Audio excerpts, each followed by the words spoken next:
Jóvenes, tengan ustedes muy buenas tardes. Aquí les habla el ingeniero José de la Cruz Quilla. Vamos a dar inicio a la clase de hoy.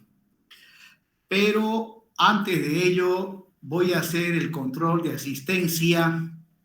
Así que por favor, atentos. Albestegui Moreira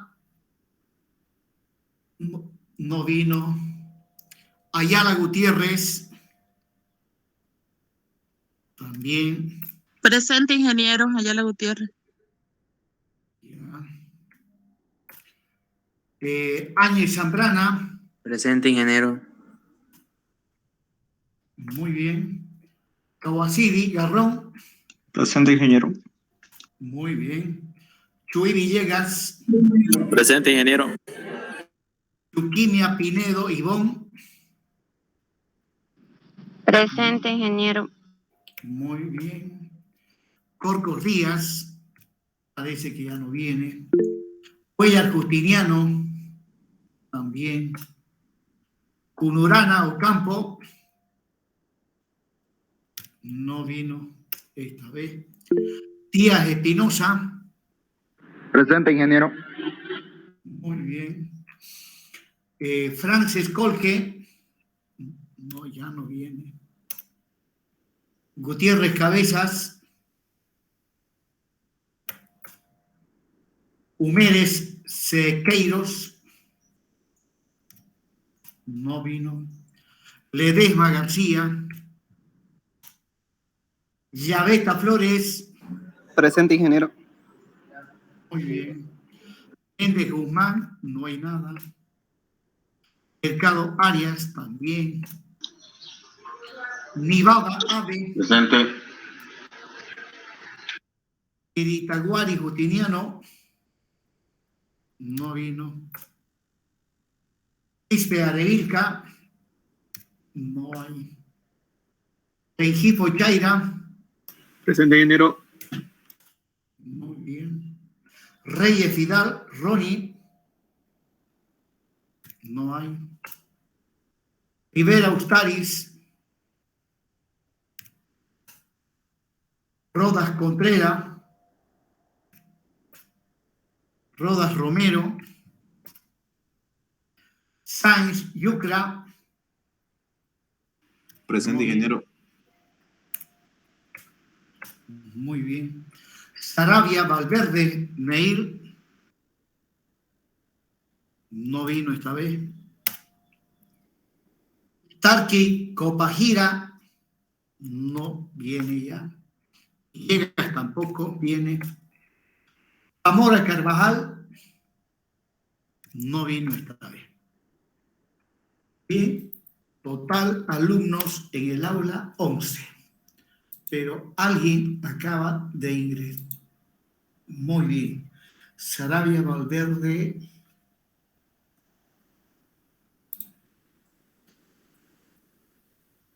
El último alumno que acaba de ingresar, ¿cómo apellida? Sarabia, ingeniero. Sarabia Valverde Neil. Correcto. Seguimos acá. Listo, jóvenes. Ingeniero Samuel. Zamora. Debe ser alumno especial. Zamora con S no está en mi lista oficial. Con Z, ingeniero. Con Z, pues claro que sí, acá está. Mil disculpas. Listo.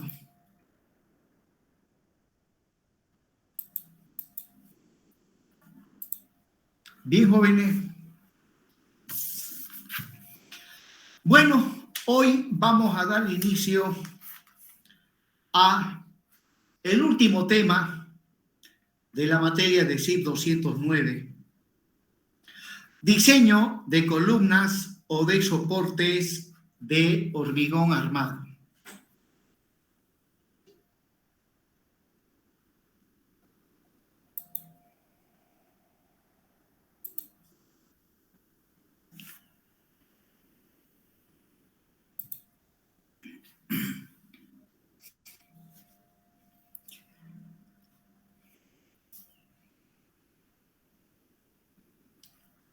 Bueno, respecto al tema de diseño de soportes o columnas de hormigón armado, debo iniciar manifestando que las columnas o los soportes de una estructura son elementos estructurales de gran responsabilidad. En tal sentido, se debe cumplir a cabalidad todas las especificaciones referentes al diseño de este tipo de elementos estructurales, de manera tal que garanticemos a plenitud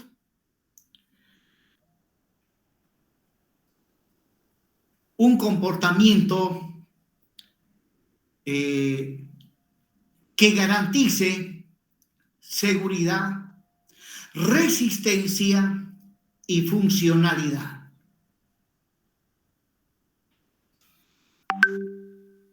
Pues bien, ahí, para empezar, les muestro algunas imágenes fotográficas de columnas.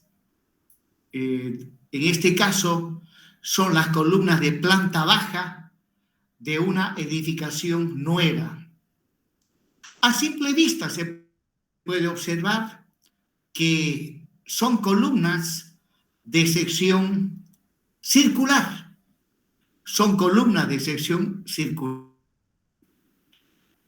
Y bueno, para la construcción de columnas, pues también hay una serie de especificaciones técnicas que cuando se va a incursionar en la construcción de obras civiles, obviamente como ingenieros estamos obligados a conocer todas las especificaciones técnicas de construcción. No hay que confundir con las especificaciones técnicas de diseño de columnas, porque una cosa es diseñar columnas y otra cosa muy diferente, construirlas. Con respecto a la imagen que les estoy mostrando, por ejemplo, hay algo que me extraña, y lo que me extraña en esta imagen fotográfica son la armadura que sobresale por encima del hormigón, ¿no? Generalmente, la armadura que suele sobresalir, ¿no? Pues lo que sobresale encima del hormigón corresponde a una longitud que es la suma de dos dimensiones. Primeramente, sobre estas columnas han de apoyar vigas y las vigas tienen una determinada altura. Luego, las armaduras por encima de las vigas deben tener una longitud adicional llamada longitud de empalme. En vigas comunes y estructuras comunes y corrientes, la altura de las vigas generalmente está entre 50, 60 y 70 centímetros de altura. Por lo tanto, este espacio libre que no lleva armadura transversal es justamente por donde ha de pasar la viga. Y luego, encima de la viga, tiene que prolongarse la armadura en una longitud igual a la longitud de empalme. Esa longitud de empalme generalmente es, en términos aproximados, 60 veces el diámetro de la armadura, ¿no?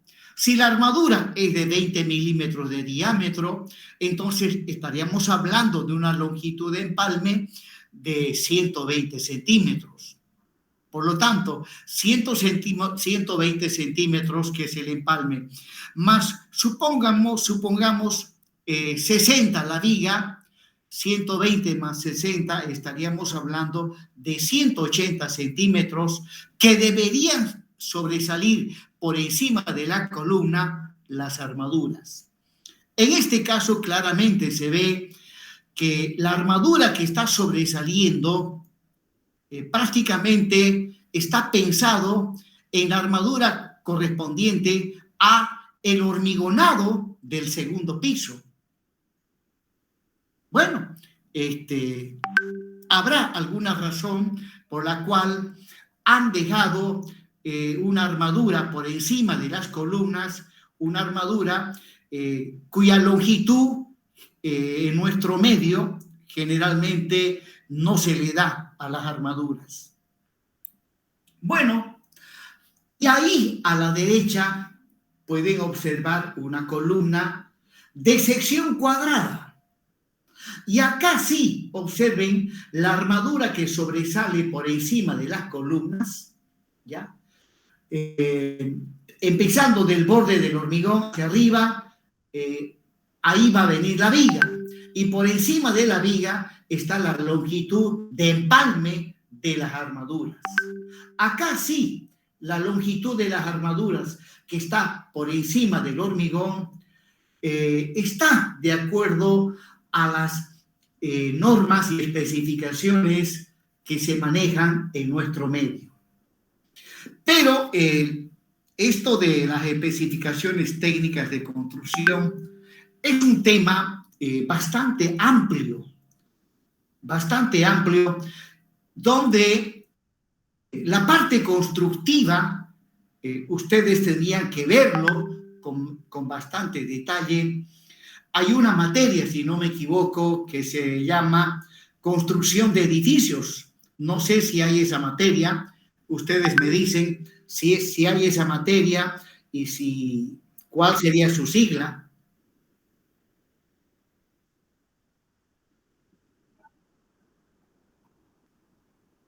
Ya. Entonces, estos detallitos corresponden a las especificaciones técnicas de construcción, pues en esa materia tendría que ver con bastante detalle, cosa que cuando ustedes salgan ingenieros ya tengan una idea clara de lo que son las especificaciones técnicas de construcción, ¿no? Porque eso es lo que les va a permitir a ustedes dirigir una obra. Bien, jóvenes, entonces ahora continuando, ahí ya les muestro la estructura de una edificación donde se puede ver en la parte inferior está la planta baja, viene el piso 1 y finalmente más arriba podemos ver las columnas correspondientes al piso, al siguiente piso. Entonces, planta baja, piso 1 y piso 2. Se observa que ya está hormigonado el piso 1 y también se encuentra hormigonado el piso 2. Y ya se ve que las columnas correspondientes al piso también ya se encuentran totalmente hormigonadas. Pero a simple vista podemos ver algunos aspectos de construcción, principalmente a lo que hace las columnas. No sé si ustedes pueden observar, si comparan esta columna con esta columna de acá, observarán que en la primera, la superficie lateral de la columna casi coincide con la superficie lateral de la losa del entrepiso. Aquí en cambio, se observan las otras dos columnas que están a la izquierda, pues bien, la superficie lateral de la columna está metida un poco más adentro, está un poquito más adentro, acá lo mismo. Y si bajamos un poquito más abajo, observen la columna que estoy indicando con el mouse, inclusive se puede ver una sombra que es esa misma sombra no se distingue en la columna que está más a la derecha. Por lo tanto, en mi opinión, ahí hay un defecto de construcción en razón a que no están correctamente alineadas, o en su defecto la losa de entrepiso también no está correctamente, no ha sido correctamente replanteada. Bueno, y si tuviésemos la oportunidad de ir a obra, seguramente podríamos ver una infinidad de defectos de construcción. Bien, jóvenes. Ingeniero, una consulta, disculpe. Adelante. Con el tema de los fierros que sobresalen del primer piso para luego empalmarla con la siguiente columna, ¿no se produce una excentricidad al vaciar el primer piso? O sea, que los fierros se inclinen un poquito, ¿no? Porque a eso... Bueno, con respecto a lo que menciona, en la zona de empalme de los fierros de una columna, los fierros de la columna que va a ir encima, en la zona de empalme se dan muchísimos casos, ¿no? Muchísimos casos a los cuales pues se les tiene que dar solución, y eso vaya explicado en las especificaciones técnicas de construcción. Por ejemplo, en la estructura que estoy mostrando en pantalla, se observa que todas las columnas tienen la misma sección transversal, ¿no? Tienen la misma sección transversal. Por lo tanto, las armaduras que vienen desde abajo hasta arriba, el eje de las armaduras pues tiene que coincidir en los empalmes, ¿ya? Y eso se materializa a través de un doblado de las armaduras que se denomina retranqueo. Hay que doblar para no tener inconvenientes en que las armaduras se estén desfasando de su posición que se indica en los planos. También hay situaciones en donde conforme vamos subiendo para arriba, la sección transversal de las columnas va disminuyendo. Bueno, también en esos casos hay especificaciones técnicas que nos dicen de qué manera se tienen que doblar las armaduras para cuando las columnas disminuyen o cambian de sección transversal. Eso tal vez lo podamos ver en una clase, pero ya les comenté que lo van a ver con detalle en la materia de construcción de edificios. Una pregunta más.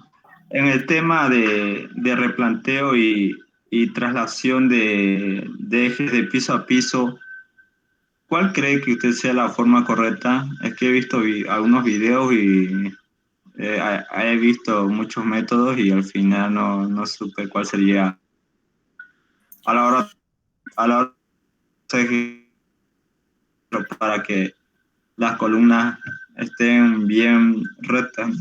Bien alineadas. Ya, exacto. Lo recomendable, y en particular cuando son edificios de gran altura, es seguir el alineamiento utilizando un teodolito o una estación total. Los teodolitos o las estaciones totales, ustedes saben que son instrumentos que permiten hacer mediciones de gran precisión, especialmente las estaciones totales, ¿no? Entonces, para edificios de gran altura, lo ideal es utilizar un teodolito o una estación total. Y así, un alineado perfecto, o sea, la verticalidad de las columnas se debe ser lo más adecuado. Aunque hay que ser sincero, es difícil conseguir una perfección al 100%. Es difícil conseguir una precisión del 100%.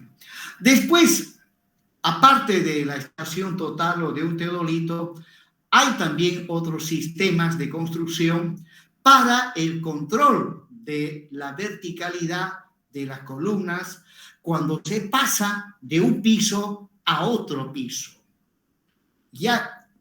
Pero no solamente se tiene que controlar la verticalidad, sino también se tiene que controlar que las 4 caras laterales de una columna rectangular,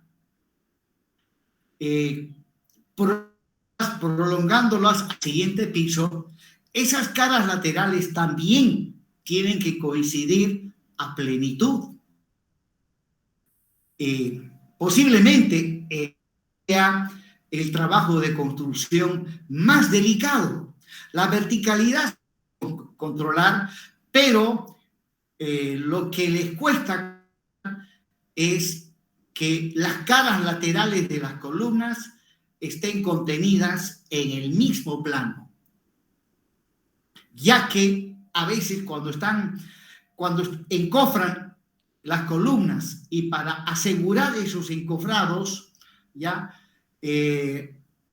al asegurar los encofrados, pues cometen errores y hacen que el encofrado experimente un desplazamiento angular. El encofrado experimenta un desplazamiento angular con respecto al eje longitudinal de la columna. Por lo tanto, la cara lateral de la columna de un piso no ha de coincidir con la cara lateral del piso inferior. Bueno, eso se controla colocando en la cabeza de la columna hilos. Un hilo en el sentido longitudinal y otro hilo en el sentido transversal. Con eso se puede controlar que las caras laterales no estén girados, no tengan desplazamiento angular. Gracias, ingeniero. Proseguimos ahora.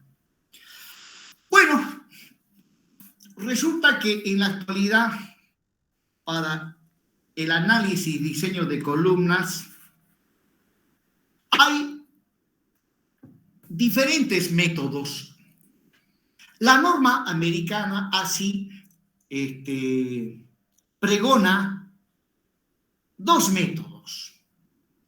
Justamente a continuación vamos a describir uno de ellos. Y a ese método se denomina el del análisis no lineal de segundo orden. Diseñar columnas, un análisis no lineal de segundo orden de la estructura. De la estructura es parte las columnas. Pero veamos básicamente el análisis no lineal de segundo orden. Bueno, dice que el diseño de elementos sometidos a compresión, o sea, de columnas, el diseño de columnas, debe estar basado en las fuerzas y momentos de diseño obtenidos a partir de un análisis de segundo orden.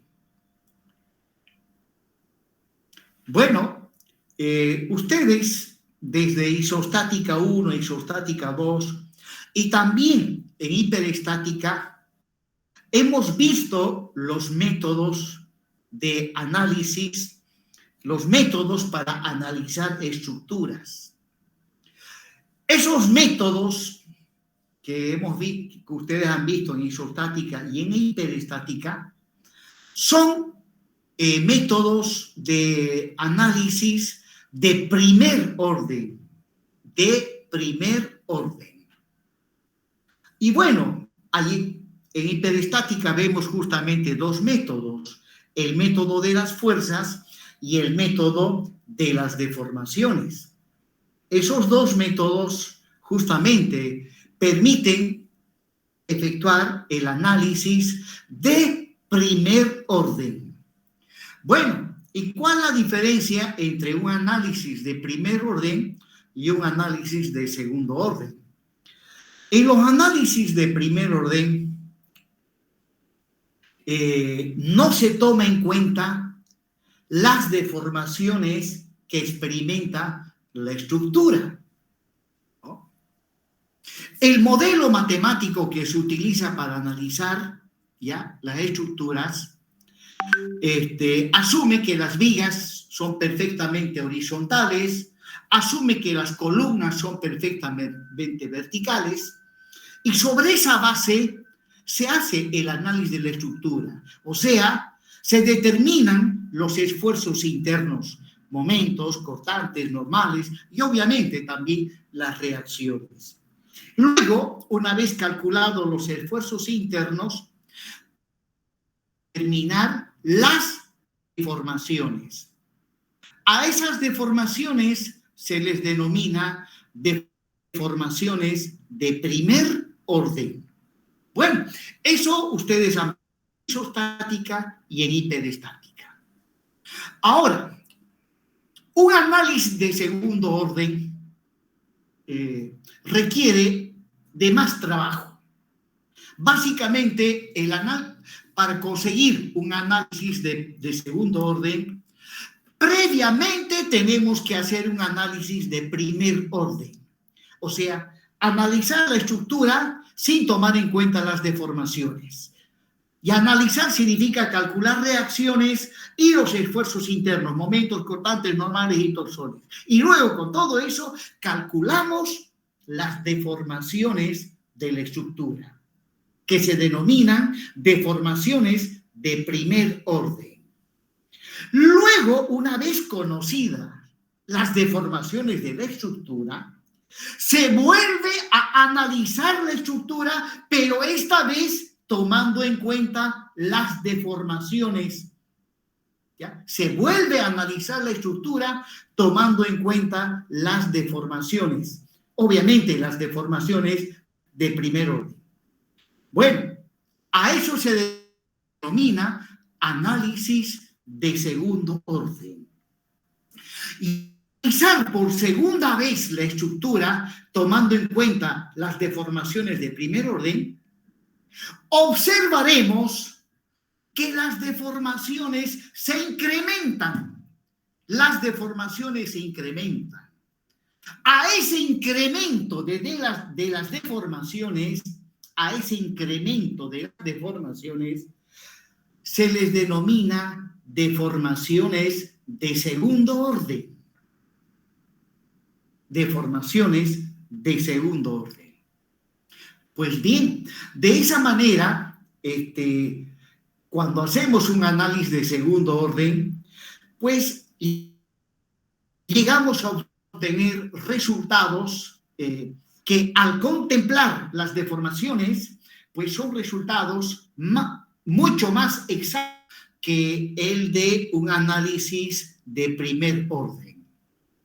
Entonces, aquí claramente especifica que para el diseño de columnas se debe realizar, se debe analizar la estructura en segundo orden. Bueno, menos mal que en la actualidad la mayoría de las aplicaciones realizan análisis de primer orden y también análisis de segundo orden.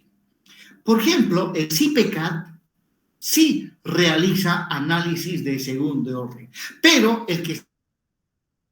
él tiene que decidir si su análisis ha de ser de primer orden o de segundo orden.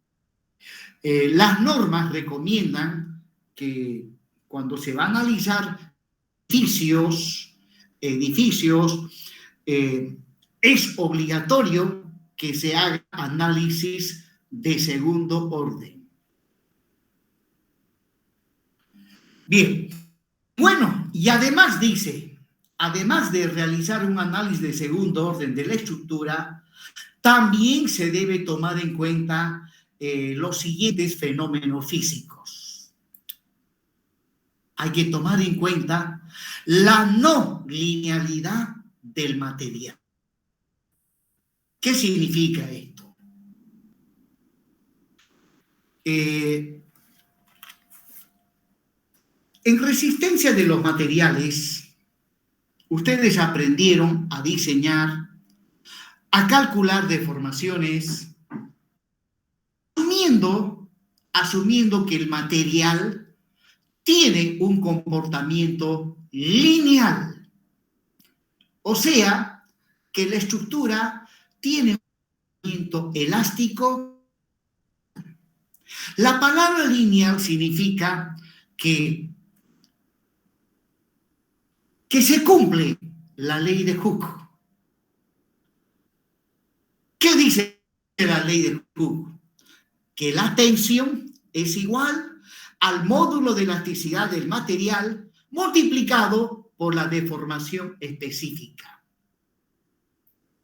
Y la ley de Hooke me relaciona tensiones con deformaciones de manera lineal, ya que la deformación, su exponente es 1 y de la tensión, su exponente también es 1. Entonces, pues ahí claramente se tiene una relación de tipo lineal. O bien, si la gráfica de las tensiones versus deformaciones, pues lo que voy a obtener es la gráfica de una línea recta. De una línea recta. Ahora, el hormigón no es un material que no tiene comportamiento elástico. Pues bien, ya vimos cuando estuvimos describiendo las 5 hipótesis fundamentales para el diseño de estructuras de hormigón armado, la hipótesis número 3 se refiere al diagrama tensión-deformación del hormigón. Seguramente ustedes se acuerdan que el diagrama tensión-deformación, ¿ya? La gráfica no es una línea recta. La gráfica es simplificada parabólica de segundo grado. Por lo tanto, la relación entre tensiones y deformaciones no es de tipo lineal. Bueno, pues bien, entonces, en el análisis de segundo orden, tenemos que tomar en cuenta que entre tensiones y deformaciones no es de tipo lineal, sino que se tiene que utilizar el diagrama parábola-rectángulo para el análisis de las tensiones y deformaciones que aparecen en la estructura. Bueno, prosiguiendo, dice que también tenemos que tomar en cuenta la curvatura del elemento. Bueno, todo lo que estoy mencionando se refiere al diseño de columnas, ¿no? Dice que cuando se va a diseñar columnas hay que hacer un análisis de segundo orden, hay que tomar en cuenta la no linealidad del material, hay que tomar en cuenta la curvatura de la columna. Resulta que las columnas, en principio, su eje longitudinal es perfectamente vertical.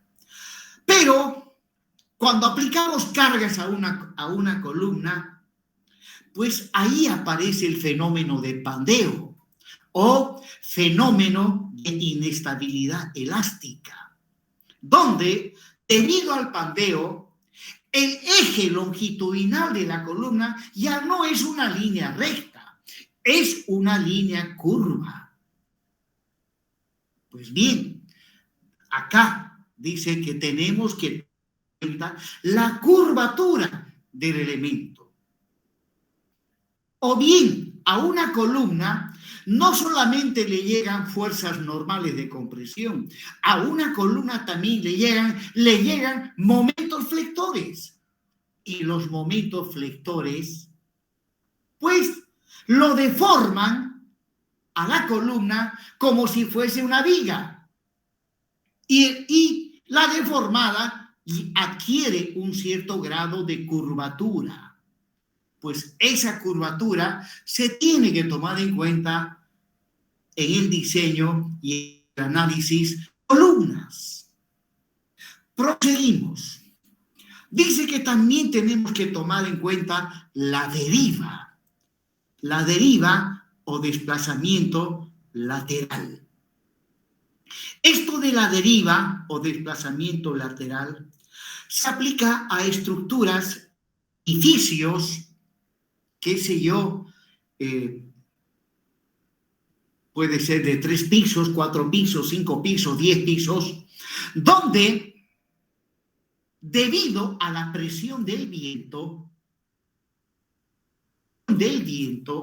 la estructura del edificio se deforma lateralmente.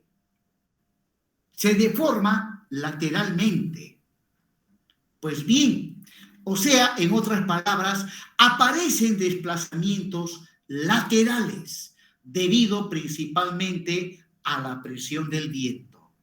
Pues bien, en el diseño de una columna o de columnas se tienen los desplazamientos laterales de la estructura debido al viento, debido al sismo.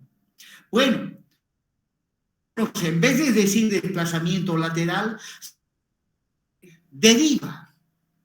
Cuando digan deriva, significa el desplazamiento lateral que experimenta la estructura debido a la presión del viento, sismo. O bien, algunas estructuras no tienen simetría, son totalmente asimétricas y por tal motivo también suelen experimentar desplazamientos que desde luego hay que tomarlos en cuenta en el diseño de columnas.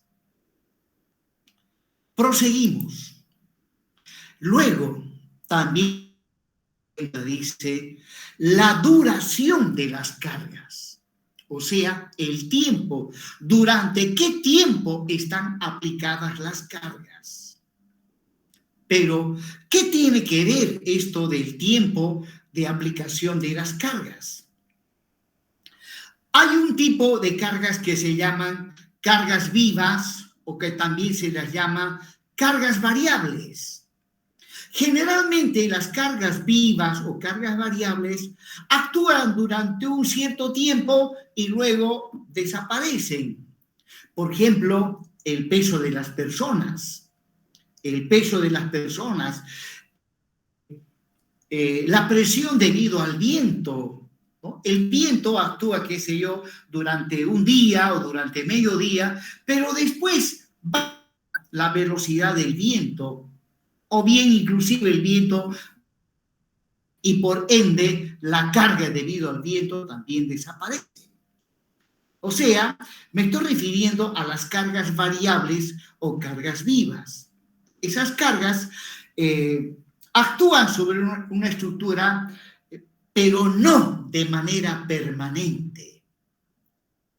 Ahora, el propio de la estructura se le denomina carga muerta o carga permanente. El término permanente me dice que esa carga ha de estar pues prácticamente durante todo el tiempo de vida de la estructura. Bueno, resulta que el tiempo de las cargas lo tenemos que tomar en cuenta, ya que principalmente las cargas permanentes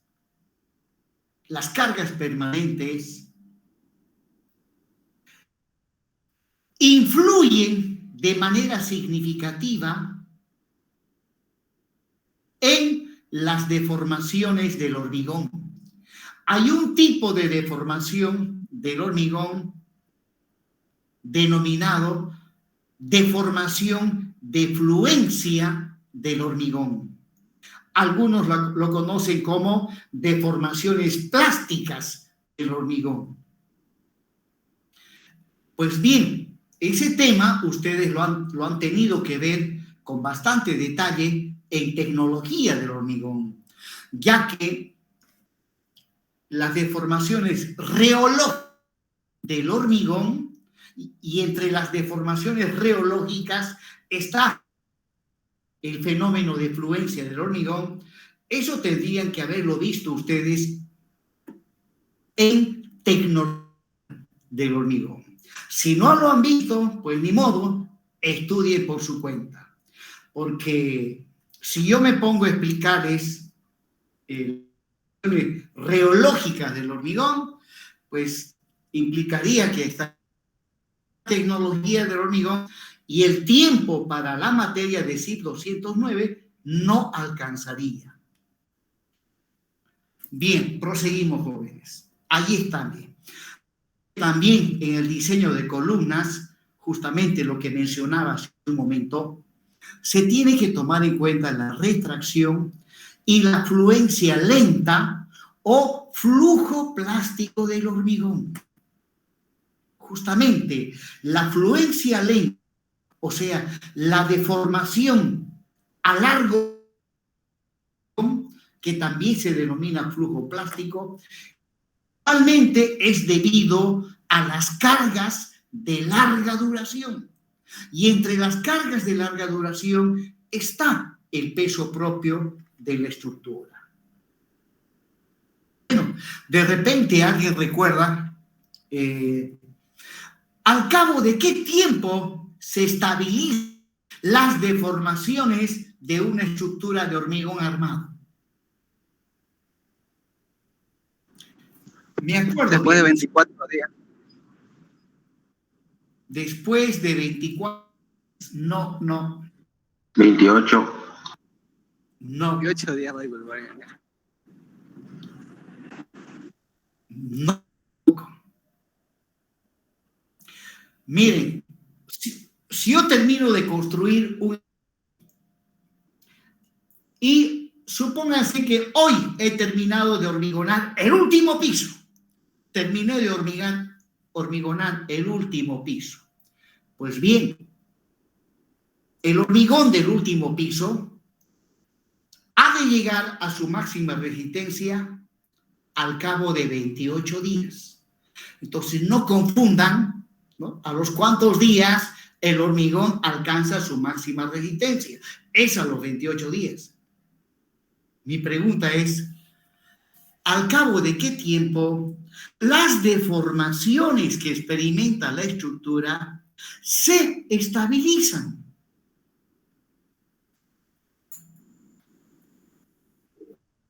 No. Bueno, lo voy a decir. Una estructura de hormigón armado, una vez terminado de construir, experimenta deformaciones llamadas deformaciones instantáneas, ¿no? Luego, bajo las cargas, el hormigón sigue deformándose debido justamente al fenómeno de fluencia. Sigue deformándose y recién al cabo de 5 años, recién se estabiliza las deformaciones en una estructura de hormigón armado. Y eso hay que tenerlo en cuenta. Hay que tomarlo en cuenta si no quieren tener problemas cuando participen de la construcción de una obra.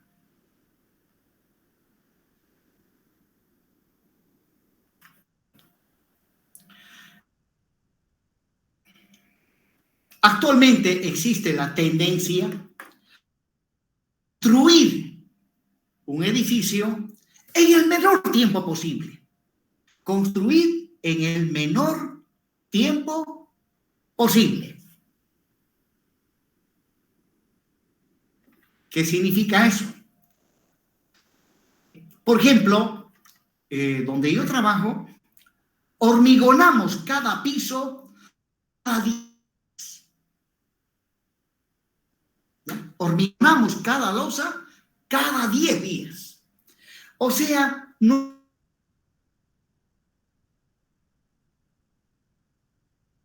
Que son 28 días. Bueno, cuando por primera vez incursionamos en esa forma de trabajo, pues por escrito yo le advertí al dueño de la empresa, le advertí por escrito, porque cuando es de palabra, ¿ya? Si voy de palabra, mire, esto no es correcto, y si lo hacemos así, vamos a tener estos problemas. No. Cuando son cosas serias, siempre es por escrito.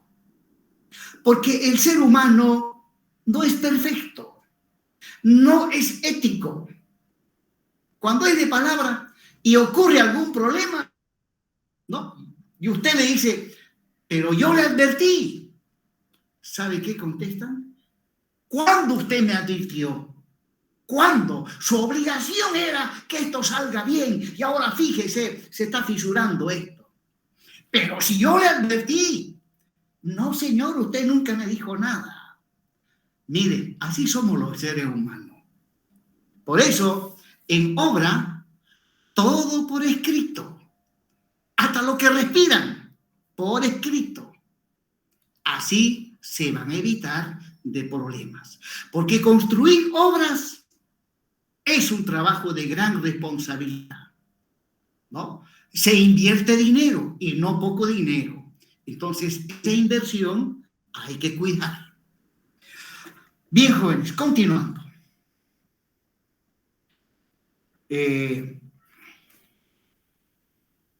Bueno, ahora hago otra preguntita. En el diseño de vigas, diseño de estructuras de hormigón, ¿cómo se toma en cuenta el fenómeno de influencia del hormigón? Por la característica del hormigón, ingeniero, de 0,85 de la... Correcto, esa es la respuesta correcta. Se toma en cuenta en el diagrama tensión de formación, a la tensión se lo multiplica por 0,85. ¿Cómo apellida? Llaveta, ingeniero. Llaveta. Con L. Listo, prosigamos. Luego, acá también dice que hay que tomar en cuenta la interacción de la estructura con las fundaciones. Bueno, las aplicaciones que tenemos en nuestro medio, RAN Element, Robot, Sapdo, aunque 2000, si no me equivoco, y el Midas, que es una aplicación coreana, permiten tomar en cuenta esto, la interacción con las fundaciones. ¿Ya? O sea, cuando se va a analizar una estructura, sabemos que los cimientos apoyan sobre el suelo.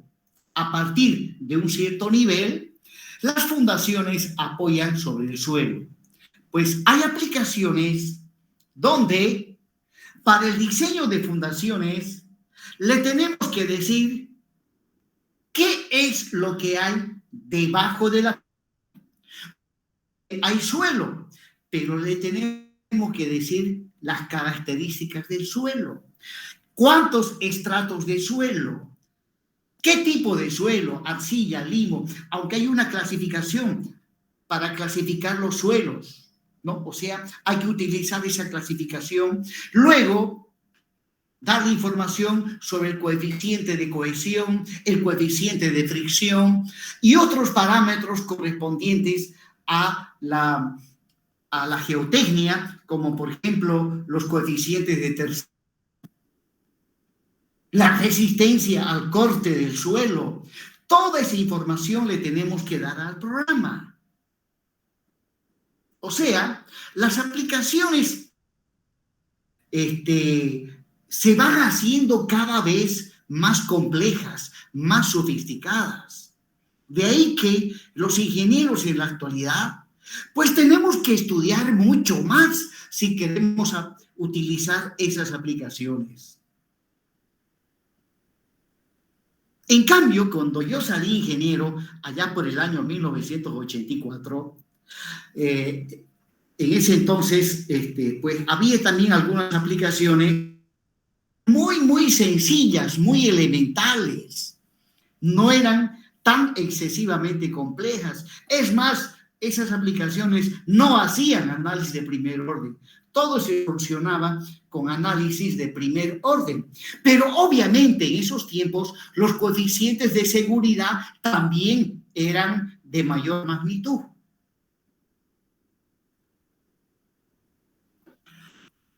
Bien, jóvenes, y finalmente, en el diseño de columnas se tiene que tomar en cuenta la fisuración del hormigón.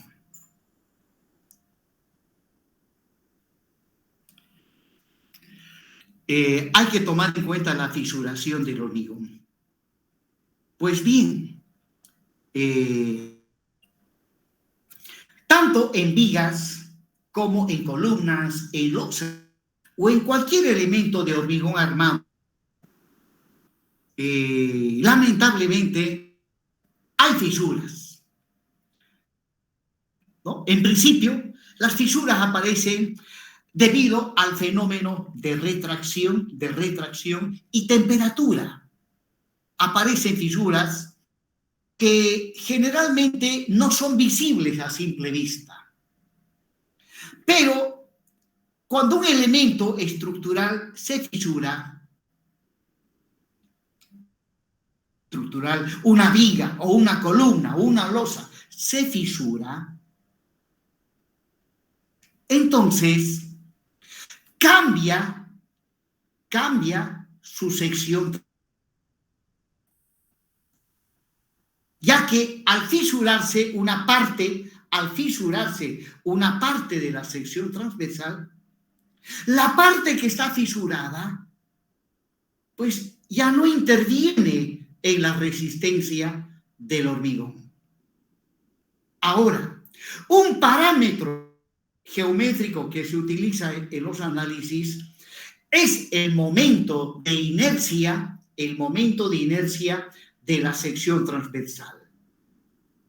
Si tengo una sección transversal rectangular, E y altura H, ustedes saben que el momento de inercia es la base por la altura al cubo dividido entre 12.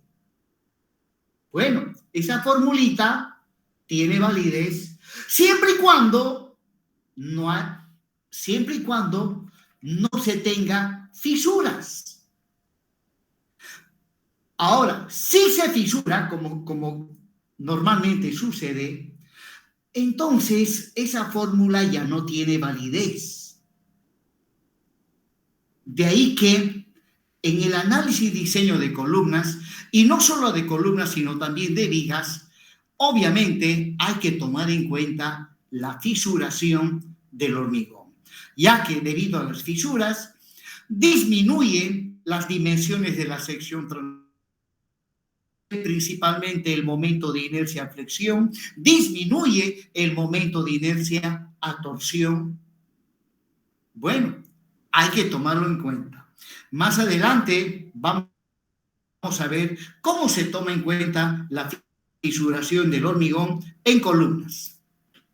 Bien, ahora hay otro análisis un tanto más sencillo para el diseño de columnas, ¿no? Para el diseño de columnas empezamos realizando un análisis elástico de segundo orden. O sea, asumimos que es válida la ley de Hooke. O sea, que hay una relación lineal entre tensiones y deformaciones y que el material tiene un comportamiento perfectamente elástico. ¿Ya? Esta forma de análisis es más sencilla y también se puede aplicar.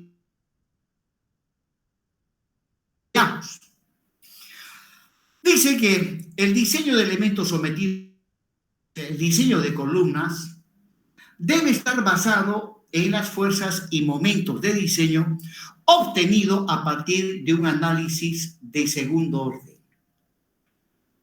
En dicho análisis se debe tomar en cuenta lo siguiente.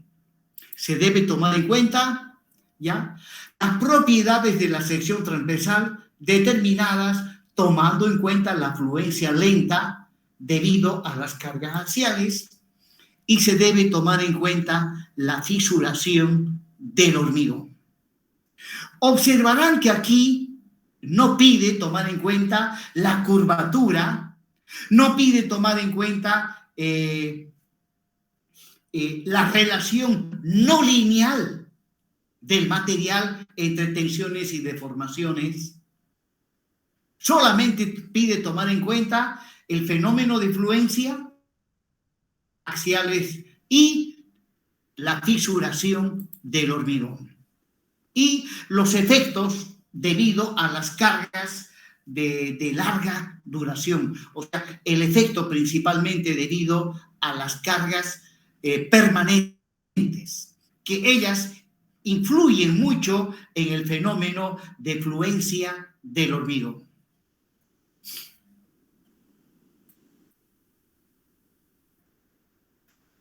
Ahora vamos introduciéndonos de a poquito en los fenómenos que hay que tomar en cuenta en el diseño de columnas. Uno de esos fenómenos físicos es el fenómeno de pandeo o fenómeno de inestabilidad elástica. Seguramente ustedes esto lo han visto en resistencia de materiales, pues vamos a repasar un poco de lo que ustedes han visto en esa materia, ¿no? Bueno, cuando hablamos de pandeo o fenómeno de inestabilidad elástica, tenemos que hablar de la esbeltez mecánica. La esbeltez mecánica es un coeficiente adimensional, ¿no?, que es un índice de el grado de susceptibilidad que tiene una columna de deformarse lateralmente cuando está sometido de compresión. Algunas columnas son muy susceptibles a deformarse lateralmente.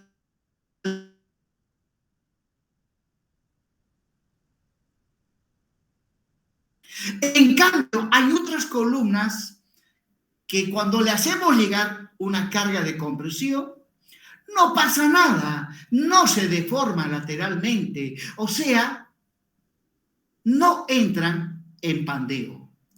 Pues bien, este coeficiente adimensional que se denomina esbeltez mecánica es justamente el coeficiente mediante el cual vamos a poder identificar si la columna es susceptible o no susceptible a el fenómeno de pandeo. Bueno, la esbeltez mecánica simplemente es el coeficiente entre la longitud de pandeo dividido el radio de giro de la sección transversal de la columna. L sub E es la longitud de pandeo, aunque la norma americana no le llama longitud de pandeo, le llama longitud efectiva. Longitud efectiva. Pues bien, la longitud efectiva, en términos generales, es el producto de un coeficiente, el coeficiente de esbeltez de la columna, multiplicado por la longitud de diseño, la longitud de diseño de la columna. Pues bien, a continuación, en un gráfico, vamos a definir claramente a qué se refiere cuando hablamos de la longitud de diseño de la columna. Entonces, finalmente, como L sub E, la longitud efectiva de la columna, es el producto del coeficiente de pandeo de la columna por la longitud de diseño de la columna, reemplazando en la primera la esbeltez mecánica es K por LU sobre el radio de giro. Bueno, entonces, toda vez que vayamos a diseñar una columna, lo primerito que tenemos que hacer es calcular la esbeltez mecánica, para así saber qué tipo de columna es la que vamos a diseñar. Si es una columna muy susceptible al pandeo o es una columna que se puede despreciar el pandeo. Entonces, esto es lo primero que tenemos que hacer. Determinar L sub U no es mucho problema. Determinar el radio de giro también no es ningún problema. Lo que sí es un tanto complejo es determinar el valor de K, el coeficiente de pandeo para la columna que se va a diseñar. Pues bien, ahí estoy mostrando dos columnas que van de un piso a otro, ¿no? En la parte inferior, ambas columnas arrancan de un piso, obviamente horizontal, y arriba, en el coronamiento, hay otro piso. Son dos columnas. Podemos observar que la columna de la izquierda, en la parte superior, la columna entra en contacto directamente con la losa. En cambio, la columna de la derecha tiene lo que se denomina un capitel. Tiene un capitel. Y a través del capitel entra en contacto con el piso superior. Pues bien, en el primer caso, L sub U, la longitud de diseño de la columna, es simplemente la luz libre que hay de piso a piso. En arquitectura, a esta luz libre le llaman el pie derecho de la columna. Ahora, si una columna lleva capiteles, o en el arranque, algunas columnas llevan un pedestal, ¿no? En el arranque, algunas columnas también suelen llevar un pedestal. En este caso no hay pedestal. En la parte superior sí hay un capitel. Pues si es así, en ese caso, la longitud de diseño de la columna no es el pie derecho, sino la distancia va del piso inferior al borde inferior del capitel. Ahora, si tuviésemos además en la parte inferior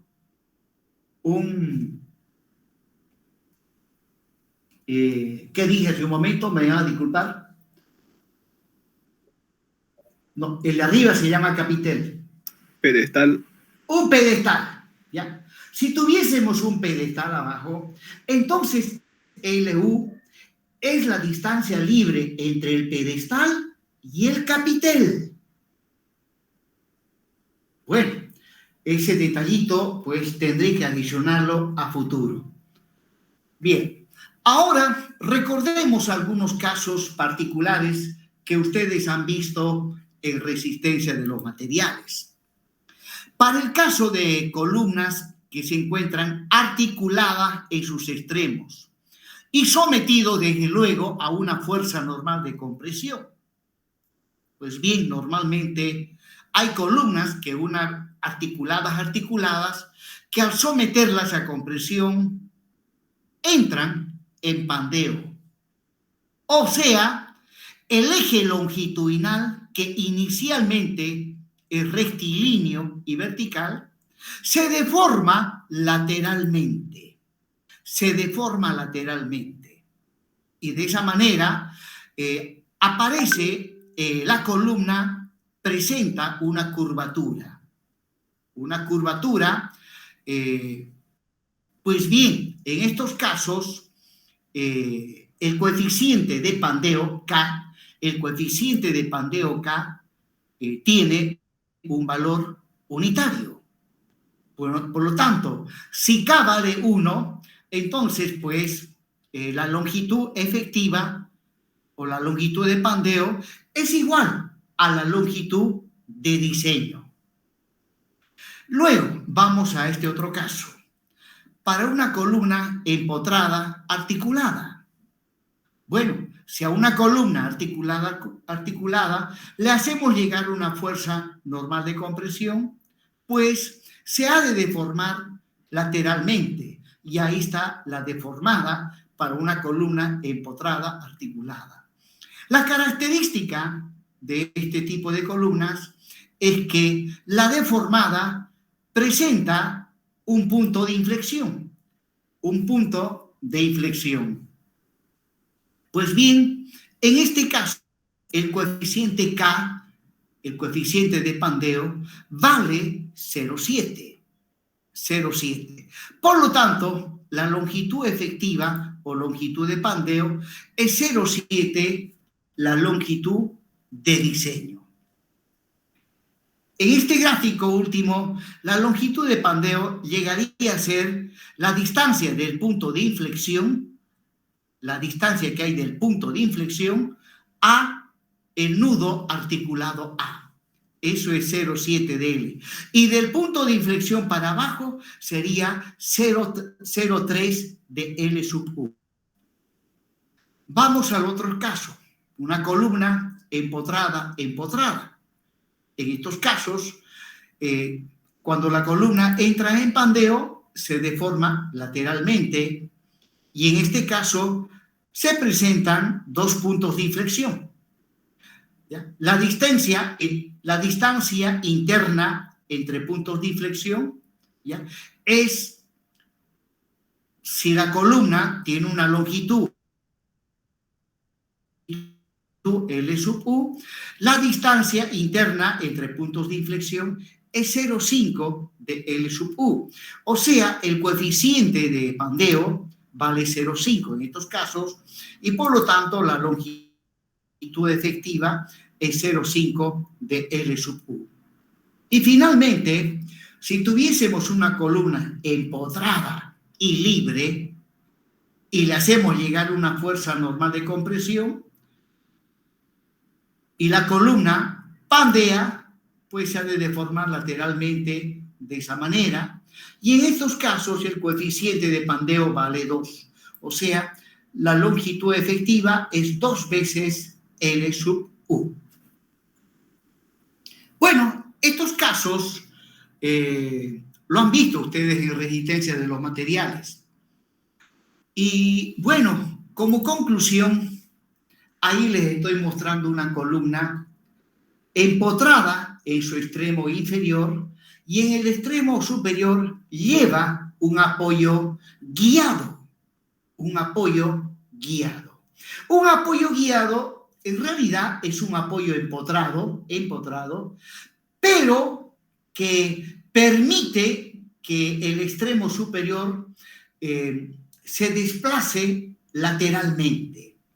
Por lo tanto, cuando le aplicamos una fuerza normal de compresión, miren, el apoyo se desplaza lateralmente, pero no hay giro.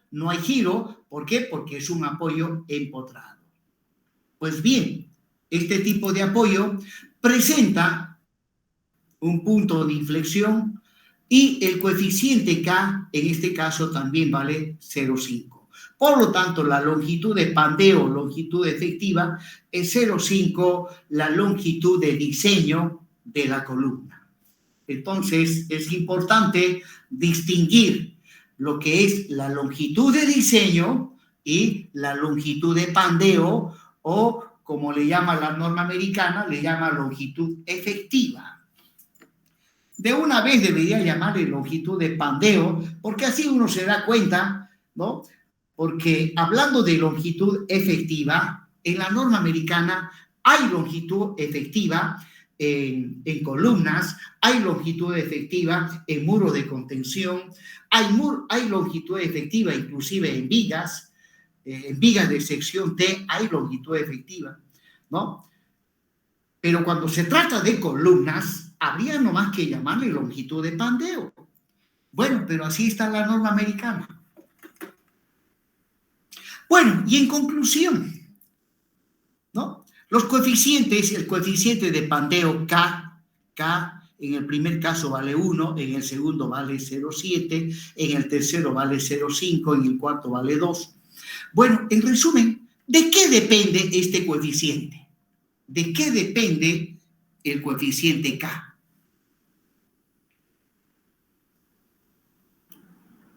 ¿De los apoyos? Correcto. Depende qué apoyos hay en los extremos de la columna. Depende de los apoyos que hay, ¿no? O en otras palabras, también depende del grado de rigidez de los apoyos. Por ejemplo, el primer caso, la barra articulada, pues una articulación significa que ese nudo no tiene rigidez a flexión. Entonces, la barra articulado, ya en su extremo superior no tiene rigidez a flexión, en su extremo inferior también no tiene rigidez a flexión. En el segundo caso, empotrado articulado, pues arriba está articulado, lo cual significa que este extremo superior de la columna no tiene rigidez a flexión. En cambio, el extremo inferior, como está empotrado, tiene una rigidez infinita a flexión. Tiene una rigidez infinita a flexión. Y el extremo superior, como está articulado, no tiene rigidez a flexión. Bueno, en la práctica, cuando estemos diseñando columnas, pues en la práctica, en la realidad, no hay apoyos que tengan rigidez infinita. No, eso no hay en la realidad. También no hay apoyos cuya rigidez a flexión es cero, es nulo. O sea, estos casos son casos meramente teóricos, académicos. En la realidad, los apoyos de una columna son parcialmente rígidos. Son parcialmente rígidos. Por lo tanto, el coeficiente no es 0,7, no va a ser, ni ha de ser 0,5. Entonces, más adelante vamos a ver cómo se calcula de manera más exacta estos coeficientes, ya que para diseñar columnas, ya les dije que lo primero que se hace es calcular la esbeltez mecánica y qué tipo de... Y para calcular la esbeltez mecánica, pues interviene el siguiente. Proseguimos. K, coeficiente o índice de esbeltez de la columna. Seguimos con el tema de diseño de columnas de hormigón armado. Ahí estoy mostrándole la figura de una columnita en 3D de sección rectangular. Bueno, las columnas de sección rectangular se caracterizan por el hecho de que para el diseño presentan dos planos de pandeo. Ahí estoy mostrando el plano de pandeo, al que lo voy a identificar como el plano de pandeo XX. Y luego, ahí va el otro plano de pandeo, al que lo voy a identificar con el plano de pandeo Ye-Ye. Observen que estos planos de pandeo coinciden con los ejes principales de inercia de la sección rectangular. Con los ejes principales de inercia de la sección rectangular. Ahora, hablemos de las cargas que le llegan a las columnas. Generalmente, las cargas que le llegan al extremo superior y le llegan al extremo inferior. Empecemos por ver qué cargas le llegan al extremo superior.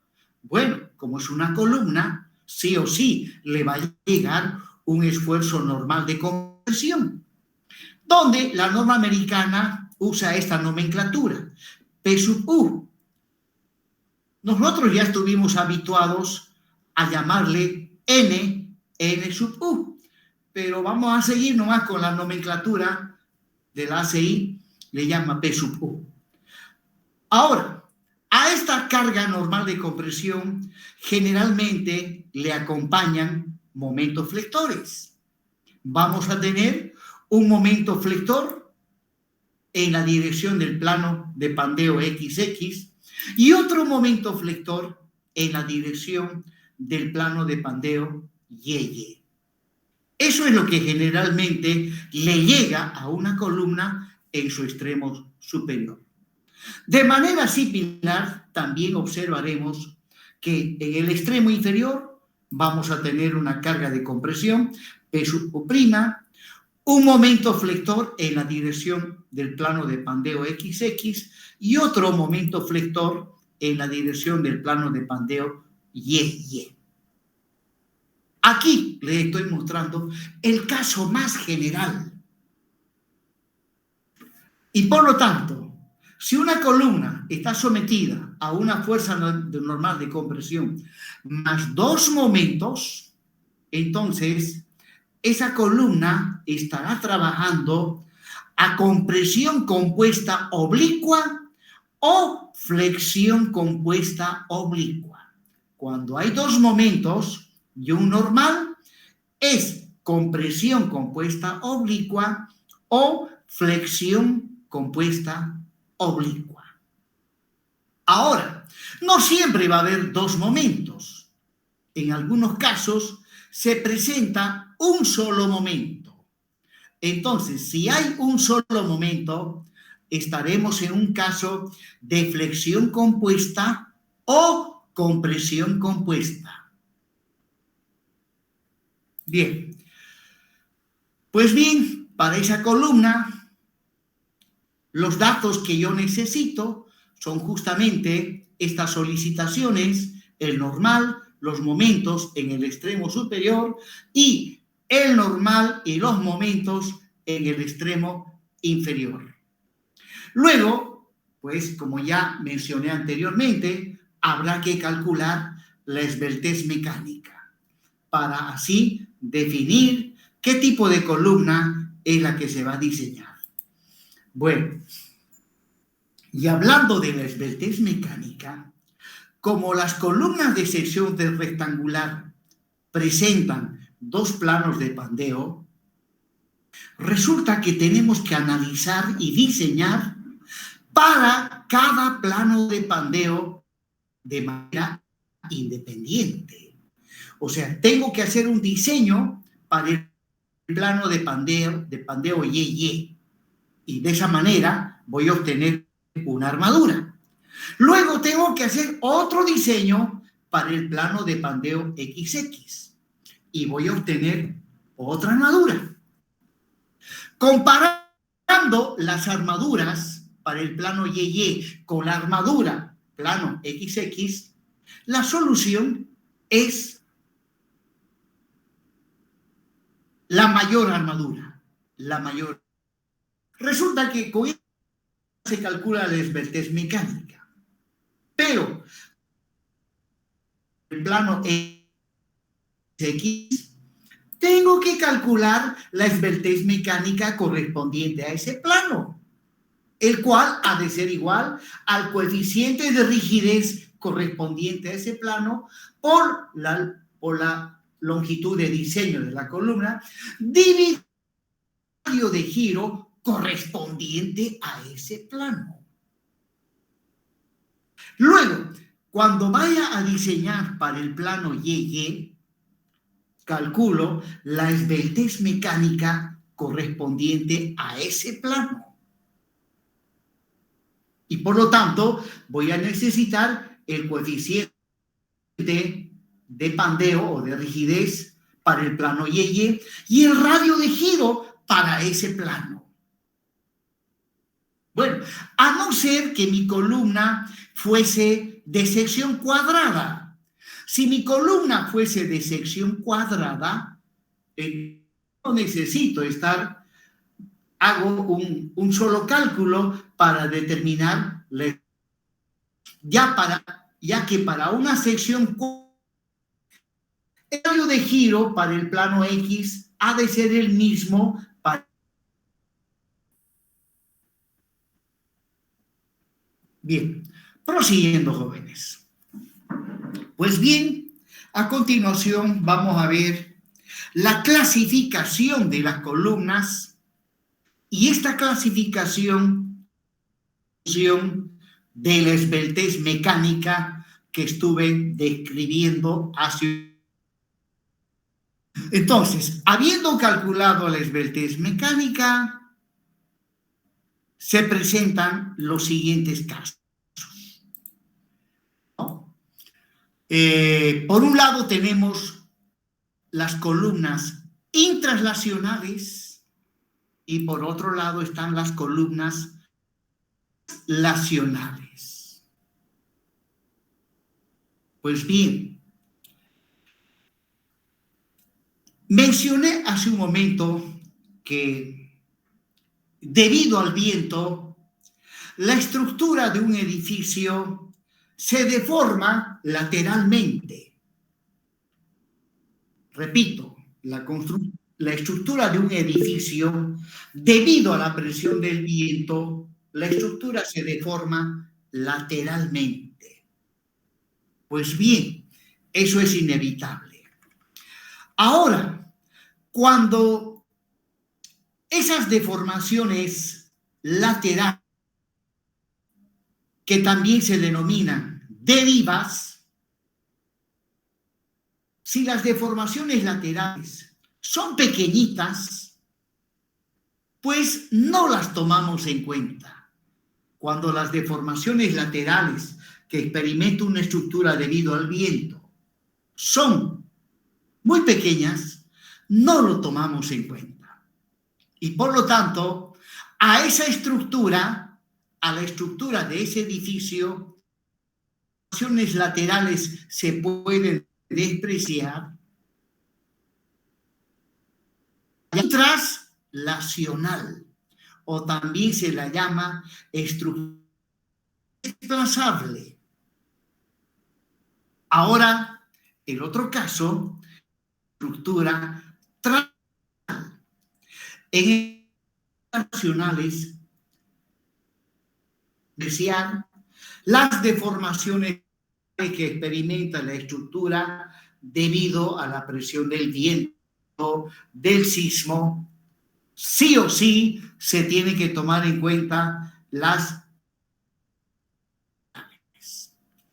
Bueno, veamos entonces ahora las estructuras indesplazables o intraslacionales.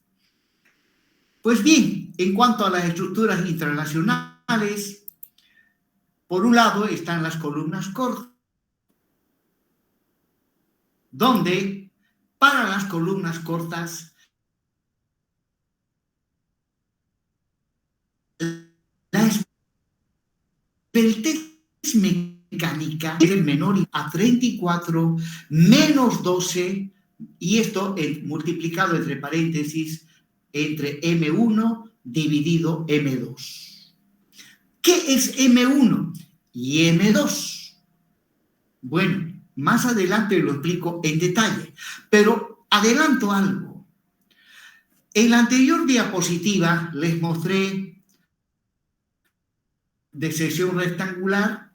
En la parte superior había un normal y dos momentos. En la parte inferior, otro normal y dos momentos. Pues bien, M2, ¿ya? Se observa el momento que hay arriba de la columna y abajo, y de los dos se elige el mayor. Pues M2 es el momento mayor y M1 es el momento menor. Pero más adelante lo explico con más detalle.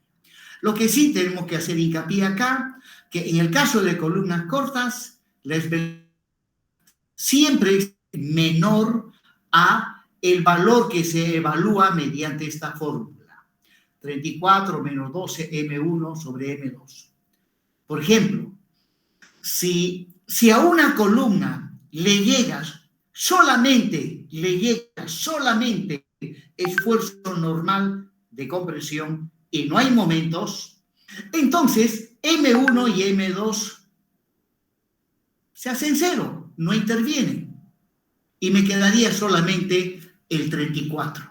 Entonces, para columnas que trabajan a compresión simple, la esbeltez mecánica tendría que ser menor o igual a 34.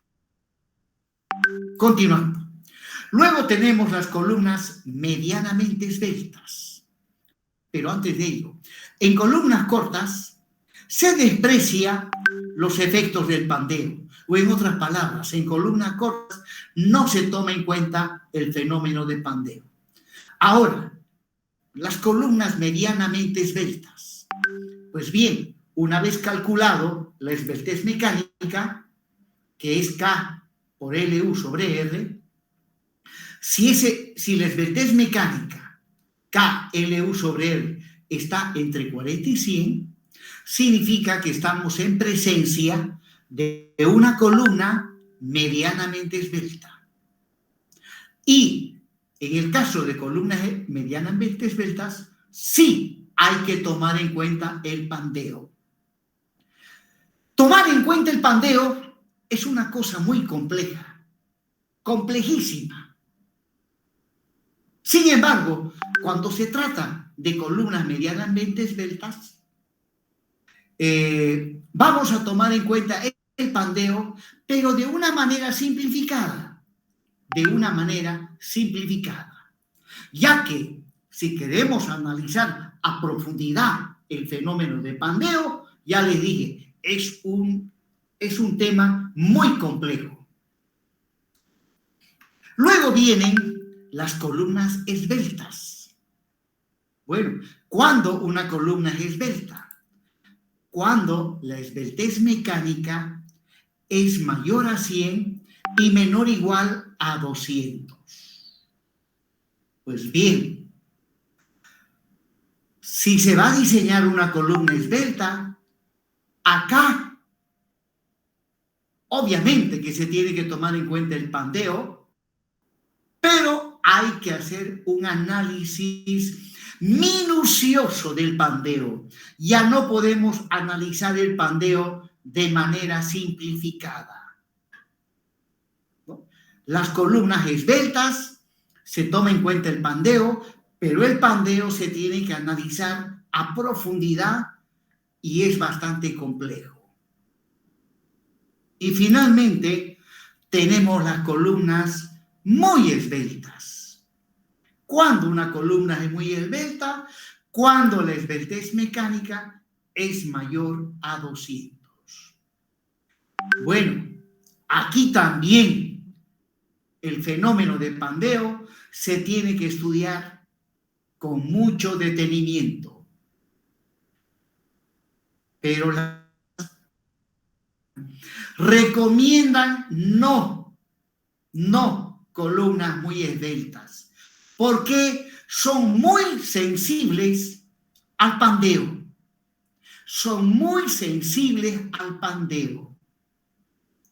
Entonces, en la medida que sea posible, no hay que construir, diseñar y obviamente ni construir muy esbeltas. Esbeltas sí, pero analizando el pandeo de manera exacta. Bueno, nosotros en esta materia no vamos a ver columnas esbeltas, tampoco vamos a ver columnas muy esbeltas. Eso lo ven en cursos de posgrado, Sí vamos a ver columnas cortas, sí vamos a ver columnas medianamente esbeltas. Sin embargo, les diré, el hecho de no ver columnas esbeltas y muy esbeltas, no estamos perdiendo mucho. Casi nada perdemos, ya que en la vida real rara vez van a encontrar una columna esbelta. Generalmente las columnas son cortas. La mayoría de las columnas son cortas y de vez en cuando se presentan columnas medianamente esbeltas. Pues bien, estos dos tipos de columnas son las que vamos a ver en la materia de hormigón 1. Bien, jóvenes, nos hemos extendido con el horario. Voy a concluir viendo ahora las columnas traslacionales. Son aquellas, ya dijimos, en que no se puede despreciar las deformaciones laterales que experimenta la estructura debido al viento, debido al sismo. Pues bien, acá también hay columnas cortas. ¿Cuándo una columna es corta? Cuando la esbeltez mecánica es menor o igual a 22. ¿Cuándo es medianamente esbelta? Bueno, cuando la esbeltez es mayor o igual a 22. A 22. Y bueno, la norma americana no especifica la forma, no especifica entre qué valor la esbeltez mecánica, lambda sub m, para el caso de columnas esbeltas y muy esbeltas. La norma americana no dice nada al respecto, ¿no? Y si ustedes pillan la norma y si me dice ingeniero, lo que dijo es falso. Mire, acá dice esto sobre columnas esbeltas y muy esbeltas, con seguridad les voy a regalar un buen puntaje. Bien, jóvenes, hoy hemos hecho una pequeña introducción al tema de columnas.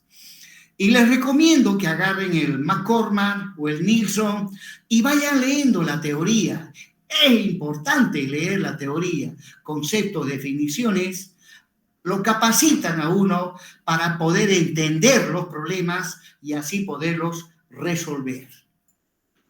Bien, no es más, jóvenes, me despido hasta el día miércoles. Sí, le escucho.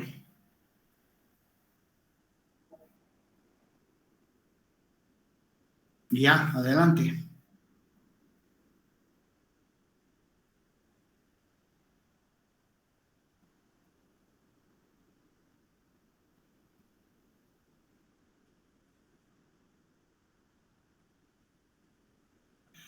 Obviamente el ancho efectivo, pues. Dice usted si el ancho efectivo sale mayor al ancho real. Sí, no, pues, si el ancho efectivo sale mayor al ancho real, obviamente hay que agarrar el ancho real. O sea, lo que realmente va a haber en obra. ¿Ya? No, no, no, no, no.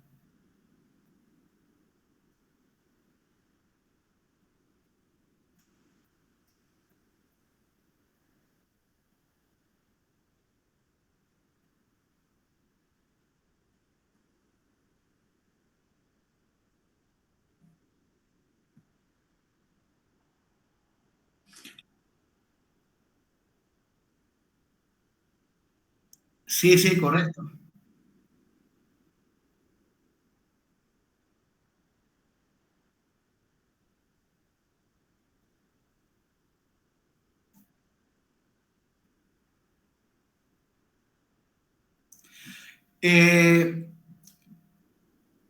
Sería una pregunta muy compleja y llevaría mucho tiempo resolverlas si yo les planteo un problema donde tienen que analizar si colocan o no colocan diafragma, ¿no? Desde ya eso está descartado.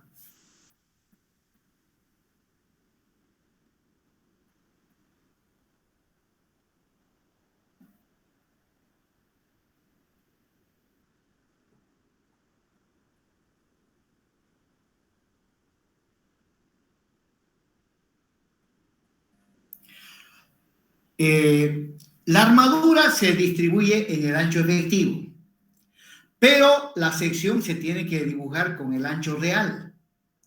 Y esa parte del ancho real que queda fuera del ancho efectivo, hay que colocar una cierta armadura. Eso dice la norma. ¿Ya? Bien, jóvenes, me despido. Hasta luego a todos ustedes.